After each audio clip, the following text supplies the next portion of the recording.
Welcome to master TV. ఇప్పుడు మన స్టూడియోలో ఆల్ తెలుగు ప్రజా పార్టీ జాతీయ అధ్యక్షులు శ్రీ కటికల శివభాగ్యరావు గారు ఉన్నారు. వైఎస్ఆర్ నవరత్నాల్లో ఒక రత్నమైనటువంటి పింఛన్లు. ఈ 5 సంవత్సరాలు మీకోసం పనిచేస్తాను అని చెప్పి ముఖ్యమంత్రి హోదాలో మీ అందరికీ నేను ఇవాళ మాటిస్తా ఉన్నాను అని చెప్పి మరొకసారి తెలియజేస్తా ఉన్నాను. అదే మేనిఫెస్టోను ముందుకు తీసుకెళ్తూ నవరత్నాల్లో మీ అందరికీ కూడా మాటిచ్చినట్టుగానే అదే మేనిఫెస్టోలో నుంచి ఒక అంశం గురించి నేను ఇవాళ చెప్తాను. ఈరోజు ఆ అవ్వ తాతల కోసం, ఆ అవ్వ తాతల ఆశీస్సులు ఈ కార్యక్రమంలో మొట్టమొదటిగా తీసుకునేందుకు ఆ అవ్వ తాతల కోసం ఇవాళ నేను చెప్తా ఉన్నా. 4 సంవత్సరాల 10 నెలల కాలం వరకు మనం చూశాం.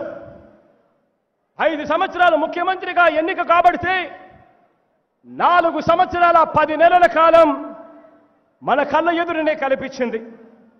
ఆ 4 సంవత్సరాల 10 నెలల కాలంలో ఆ అవ్వ తాతలను, అవ్వా నీకు పెన్షన్ ఎంతవ్వా అని చెప్పి అడిగితే ఆ అవ్వ నోట్లో నుంచి వచ్చే మాట 1000 రూపాయలు అని చెప్పి కనిపించే మాట. కొందరు అవ్వలైతే అది కూడా వచ్చేది కాదు అని చెప్పి ఇలా చేతులు ఊపుతా ఉన్న పరిస్థితులు. ఆ ప్రతి అవ్వకు నేను ఇవాళ చెప్తా ఉన్నా, 4 సంవత్సరాల 10 నెలల కాలం వరకు కేవలం ఎన్నికలు 2 నెలలు మాత్రమే ఉన్నాయి అన్నంత వరకు పెన్షన్ 1000 రూపాయలు ఇస్తా ఉన్న పరిస్థితిని పూర్తిగా మార్చేస్తా ఉన్నాను అని చెప్పి నేను ఇవాళ మీ అందరికీ సభాముఖంగా చెప్తా ఉన్నాను. ఎన్నికల ప్రణాళికలో, ఎన్నికల మేనిఫెస్టోలో, నవరత్నాల్లో భాగంగా ఆ ప్రతి అవ్వకు నేను మాటిచ్చాను, ప్రతి తాతకు నేను మాటిచ్చాను, ఆ ప్రతి వితంతు అక్క చెల్లెమ్మలకు మాటిచ్చాను. పెన్షన్ 3000 రూపాయలకు పెంచుకుంటూ పోతాను అని చెప్పి మాటిచ్చాను. ఆ మాట నిలబెట్టుకుంటూ ఇవాళ నా మొట్టమొదటి సంతకం పెట్టబోతా ఉన్నాను. ఆ అవ్వ తాతల పెన్షన్ అక్షరాల ఇవాళ ఈ జూన్ నెల నుంచి 2250 రూపాయలతో మొదలు పెట్టబోతా ఉన్నాను. ఆ అధ్యయనం వైఎస్ఆర్ పెన్షన్ గా, వైఎస్ఆర్ పెన్షన్ కానుకగా ఆ అవ్వ తాతల కోసం ఇవాళ నేను సంతకం పెట్టబోతా ఉన్నాను. మొట్టమొదటి సంతకం. పింఛన్లు అనే కార్యక్రమం ఒకటి ఉంది, అదొక స్కీము. పింఛన్లు పెంపు నవరత్నాల్లో ఏం చెప్పారంటే 65 సంవత్సరాలు ముసలి వాళ్ళకి ఇచ్చేటువంటి పెన్షన్ ఏదైతే ఉందో అది 60 సంవత్సరాలుగా మారుస్తామని ఒకటి. ఇంకొకటి అవ్వ తాతల పెన్షన్, పెద్దవాళ్ళకి వాళ్ళకి ఇచ్చే పెన్షను, అలాగనే వికలాంగులకి పెన్షను. ఇటువంటి కార్యక్రమాలు అయితే నవరత్నాల్లో ఉన్నాయి. ఈ కార్యక్రమాలు అమలు తీరేలా ఉంది, వీటి అవసరం ఎంతవరకు ఉంది అనే విషయం మీద వారితో మాట్లాడదాం. నమస్కారం సార్. సార్ చెప్పండి సార్, ఈ యొక్క పెన్షన్ల గురించి మీ యొక్క ఇదేంటి? ఈ రాష్ట్రంలో పుట్టిన ప్రతి ఒక్క వ్యక్తికి కూడా సోషల్ సెక్యూరిటీ ఉండాలి. ముసలివాళ్ళ లేకపోతే వికలాంగుల వయసు తగ్గిస్తాం, వాళ్ళకి 3000 ఇస్తాం అనేది ఎంతవరకు సబబు? ఈ బాధ్యత, అది గవర్నమెంట్ బాధ్యత ఏంటంటే సోషల్ సెక్యూరిటీ.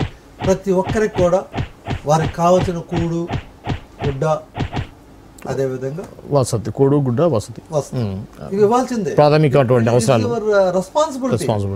రెస్పాన్సిబిలిటీస్ నువ్వు పథకాల రూపంలో చెప్పుకుని వారికి ఇవ్వాల్సిన సౌకర్యాలన్నీ ఇవ్వకుండా 3000 రూపాయలకే పెట్టేస్తే మిగిలిన ఏం చేస్తారు? నువ్వు ఇచ్చే 3000 రూపాయలు మళ్ళీ మందులు కొనుక్కోవాలి, మందులు సగం అయిపోతాయి.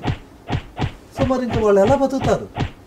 సో 3000 కాదు ఇవ్వాల్సింది, వారికి ఏది కావాలంటే అది ఇవ్వాలి.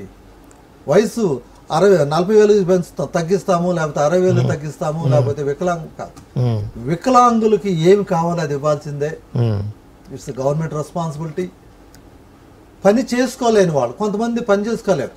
ఒకసారి ఏదో వచ్చిన తర్వాత 40 సంవత్సరాలు కూడా పని చేసుకోలేరు, కొంతమంది 30 సంవత్సరాలు కూడా పని చేసుకోలేరు. రకరకాల కారణాల వల్ల, ఆరోగ్య సమస్యల వల్ల పని చేసుకోవాలి. దానికి నువ్వు ఏజ్కి లింక్ పెడితే ఎలాగూ? అవును. డే 1 నుంచి పుట్టిన రోజు నుంచి చనిపోయే వరకు గవర్నమెంట్ బాధ్యత.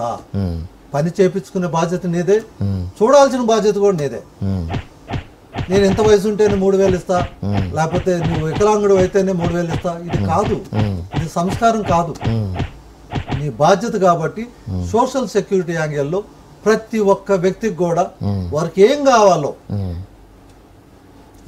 ఒక ప్రతి విలేజ్కా లేకపోతే ప్రతి మండలానికా నువ్వు ఆలయాల్లా కట్టించు. వారికి ఏం కావాలో అది చూడు, పని చేసేటట్టు కూడా చూడు. విలేజ్కి ఒక డార్మిటరీ స్టైల్లో కట్టించు. వారికి అన్ని వసతులు అక్కడే పెట్టేటట్టు చూడు. ఉండేదేమో పోరి గుడిసెలో, నువ్వేం 3,000 ఇస్తావు, వర్షానికి తడుస్తుంది, అక్కడే అందరూ మరి ఆరోగ్య బాధపడుతూ ఉంటారు. ముసలి వాళ్ళకి ఇంకా ఈజీగా ఎఫెక్ట్ అవుతుంది, మళ్ళీ మందులు ఖర్చులు పెరుగుతూ ఉంటాయి. సో ఇది కాదు. సోషల్ రెస్పాన్సిబిలిటీ ప్రతి ఒక్క వ్యక్తికి కూడా వారికి ఏం కావాలో అది ఇచ్చిన రోజునే నిజమైన గవర్నమెంట్. కానీ ఈ యొక్క ఏజ్ తగ్గించడాలు ఇవన్నీ తప్పు అనేసి నా అభిప్రాయం. మా ప్రభుత్వం ఇస్తే మాత్రం, మా పార్టీ అయితే మాత్రం 100% ప్రతి ఒక్కరికి సోషల్ సెక్యూరిటీ కార్డును రిలీజ్ చేస్తుంది. ఆ కార్డు ప్రకారం వాళ్ళకి ఏమేం కావాలో వాళ్ళకి కావాల్సిన అన్ని కూడా సమకూరుస్తుంది. ఓకే, ఇది అండి ఆల్ తెలుగు ప్రజా పార్టీ జాతీయ అధ్యక్షులు శ్రీ కటికల శివభాగ్యారావు గారు పింఛన్ల గురించి వారి యొక్క అభిప్రాయం చెప్పారు. ఇంకో విషయంతో మళ్ళీ కలుద్దాం. చూస్తుండండి మాస్టర్ కీ టీవీ.